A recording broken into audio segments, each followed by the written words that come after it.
Good day everyone, I am Engine Cadet Pinaflor. In this video, I will discuss the application of UNCLOS to the maritime claims of the claimants to the South China Sea.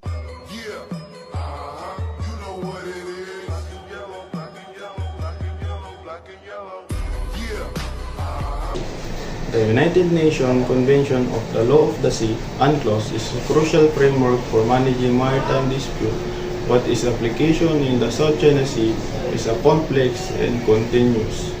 UNCLOS is the South China Sea, a complex application.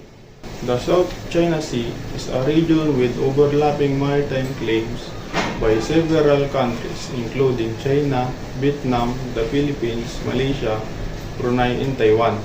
These claims often conflict with UNCLOS provision, leading to dispute and tension. UNCLOS provision in dispute claims. UNCLOS outline specify maritime zone and rights for a coastal state including territorial sea, a 12 nautical miles zone from the coastal where the coastal state has fully sovereignty, exclusive economic zone, a 200 nautical miles zone from the coastal line where the coastal state has exclusive rights to explore and exploit natural resources. Continental shelf. The seabed in the subsoil beyond the territorial sea extend to the outer edge of the continental margin. The 2016 arbitration ruling. In the 2016, the Permanent Court of Arbitration (PCA) ruled in favor of the Philippines is a case agent China invalidating China 9-dash line claims that affirming the Philippines' right to is EEZ.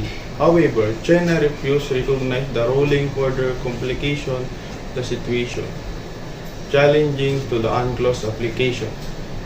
Several factors contribute the challenge of applying UNCLOS in the South China Sea. Overlapping claims that competing claims of various countries create a complex web of overlapping maritime zone. Historical rights. Some claims argue for historical rights that predate UNCLOS, challenging its authority. Lack of enforcement. UNCLOS lacks a strong enforcement mechanism, make it involve or resolve dispute effectively. Many of the claimants in the South China Sea assert historical rights that predate UNCLOS, challenging the convention application